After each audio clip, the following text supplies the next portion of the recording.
Manchester United fans, I want us to sit down for a moment and look closely at this pattern, because what's been happening lately isn't just random. It's not a coincidence. It's data speaking for itself. In our last 4 games, there's been one repeating theme.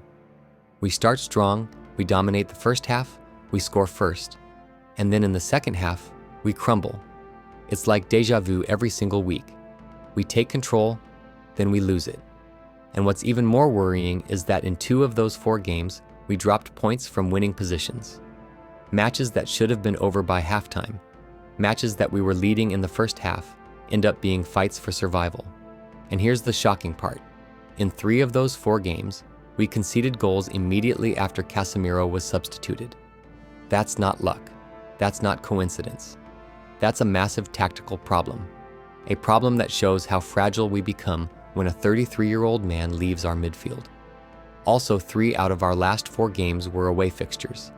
And then there is another pattern. We score and try to defend the lead and we get punished. I will talk more on that in this video.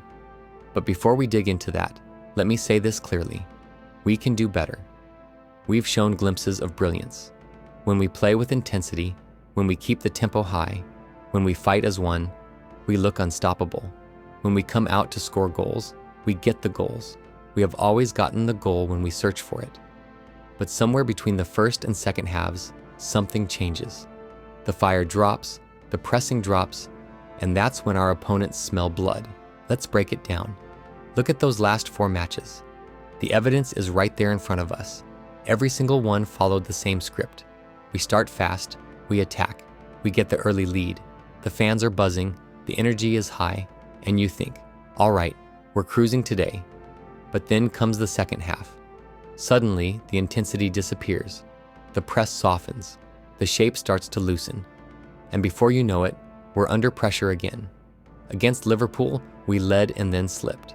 Against Nottingham Forest, the same story. Tottenham, the same again. It's like we can't sustain 90 minutes of focus. And that's something elite teams never allow to happen. The only match where we truly kept control was Brighton. And why? Because that day we played with relentless intensity. We didn't stop pressing, we didn't slow down.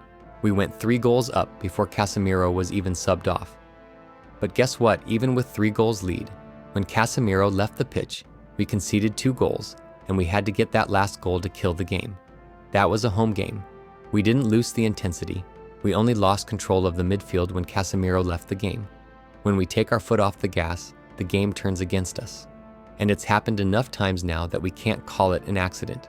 It's a trend, a dangerous one. Now let's talk about Casemiro, because this is where everything connects. Every single time he leaves the pitch, we collapse. And that says a lot, not just about him, but about the squad around him. It's honestly a disgrace that in 2025, Manchester United are still relying on a 33-year-old man to keep our midfield together. That's not a plan. That's lack of quality depth, and it's not sustainable. When Casemiro plays, we look organized. He reads danger before it happens. He covers spaces others don't even see. He does so much work that we can only notice in his absence. But the moment he comes off, there's no structure. The midfield opens up, the opposition finds freedom, and before long, the ball's in our net.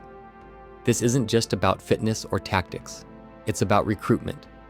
We should have signed his successor a long time ago. But instead, we're subbing him off for Ugarte, who is completely below average. And the sad truth? If Casemiro gets injured, we're finished. We need reinforcements. Now. Because Ugarte? He's not the level. He's not the standard for Manchester United. We can't keep pretending we're okay in midfield, when every time Casemiro steps off, we fall apart. We need serious reinforcement in that midfield, and we need that in this winter window in January. We need a Premier League proven midfielder, not a midfielder that comes in, and then we need to give them time to adapt and develop. Now let's talk about another pattern, our away form. Every time we play away, we start the game full of fire. We take the lead, sometimes even 2 goals. But then, instead of pushing for the 3rd or 4th, we try to defend what we have. And the moment we do that, it's over. The intensity drops, the line sinks deeper, and the opposition starts knocking on the door. It happened against Forest, it happened against Spurs, it happened against Liverpool. 3 away games, same collapse. We're not built to play a low block. When we sit deep, we suffer. We don't have the defensive wingbacks or the compact structure for that. What we should do is keep that midfield block, not too high, not too low, where we can intercept passes, stay compact, and spring forward when the opportunity comes. With a midfield block, you start defending right from the midfield. You don't need to expose your wingbacks to steady chase and crosses. With a midfield block, you stop the ball right from the middle. You stop all passing lines, and then you punish every mistake. The reason the Brighton game worked was because we never switched off. We kept pressing, kept running, kept suffocating. That's what we have to replicate away from home. Play with the same energy, same aggression, same discipline. For 90 minutes, not just 45. When we drop our line, we invite pressure. And once the pressure starts, it's only a matter of time before we break. This one's huge, and I've been saying it for weeks. A midfield block is not a low block. When we're leading, we naturally drop deeper. But that's where the danger lies, because every time we play a low block, we're giving opponents exactly what they want. Space to cross, space to build momentum, and space to pin us in our box. We should be defending with a midfield block, not a low one. That's the sweet spot. You block the passing lines, you frustrate the opponent, and you turn their mistakes into your counterattacks. You don't need to sit on your own goal line to defend a lead. You just need to stay compact in the middle. Think about it. The moment we drop too deep, we lose control of transitions. Opponents flood our wings, overload the wide areas, and send in 10, sometimes 15 crosses a game. That's where we keep conceding from. We can't defend that forever. The best teams defend by pressing from the front or through midfield, not by camping inside their own box. And until we fix that mentality, we'll keep suffering from the same problems over and over. With a midfield block, we tend to give our wingbacks breathing space. We know we don't have the best defensive wingbacks, so why do we expose them? We should rather protect them. Let's talk about the crosses, because this has quietly become one of our biggest weaknesses. Every single team that plays against us knows one thing: send balls into the box, and you'll eventually get a chance. In almost every game, our opponents deliver up to 7 to 10 crosses, sometimes even more. They know we struggle to defend from wide areas, and they take full advantage of it. But what's even more painful is that we don't do the same. We rarely send in crosses ourselves, not even half the number opponents do against us. Why? Because we lack proper wing backs. Our current fullbacks don't have the natural ability to whip in dangerous balls under pressure. They don't overlap with aggression, they don't stretch play enough, and when they do cross, it's often blocked or misdirected.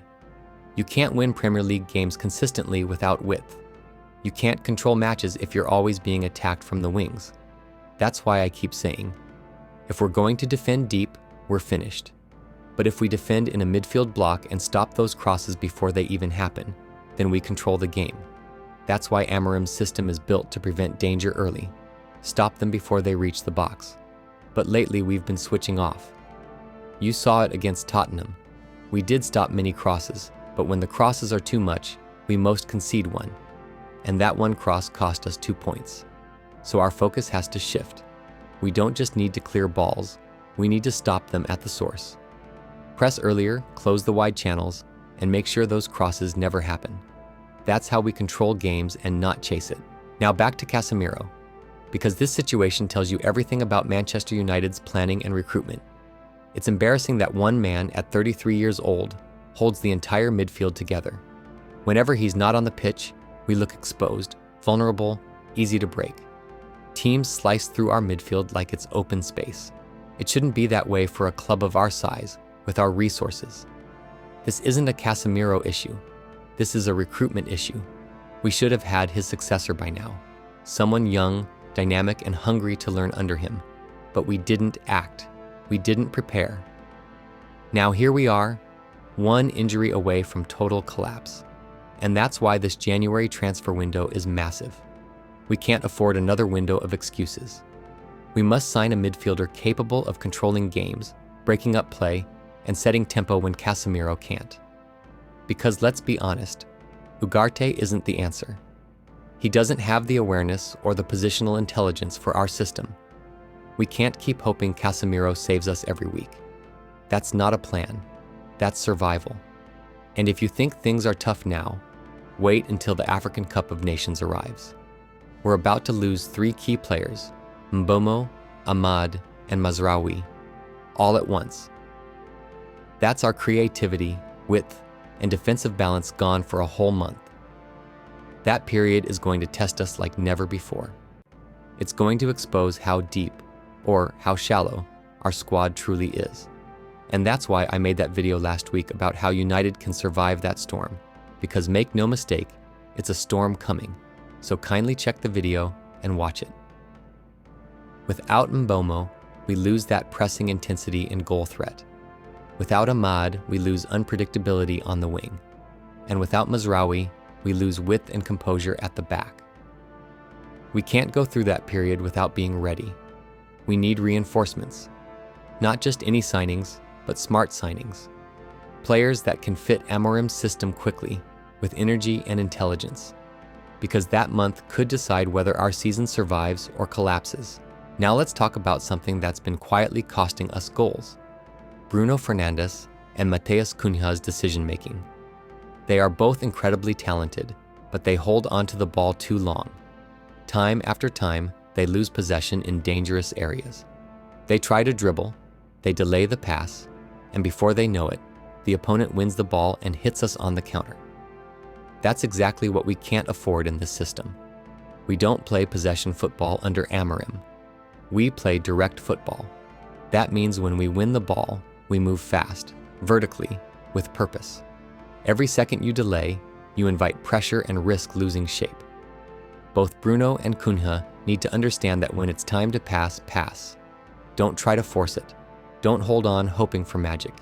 The system itself creates chances. You don't need to overcomplicate it. When they lose the ball high up the pitch, it exposes our midfield. Casemiro can't cover everything alone. That's why we've been hit by so many counterattacks from simple turnovers. Discipline in possession. That's what Amorim demands. And that's what we need to develop if we want to move from promising to elite. Now let's talk about something that's been haunting us in nearly every match: missed chances. Football is a game of moments, and if you don't take yours, the game punishes you. Look at Sesko against Tottenham. 2 clear chances, both missed. If even one of those went in, that match would have been dead and buried.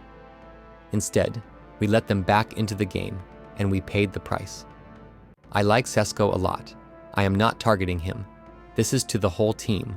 We need to kill games. We need to take our chances, because football is a game of moments.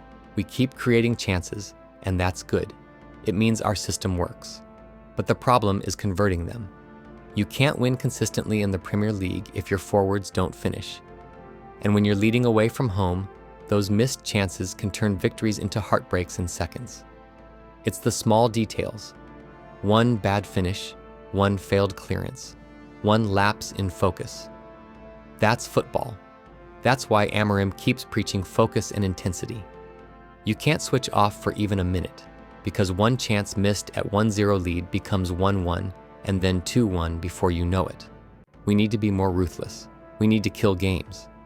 When we get that first goal, we should be hungry for the second, the third, and even the fourth.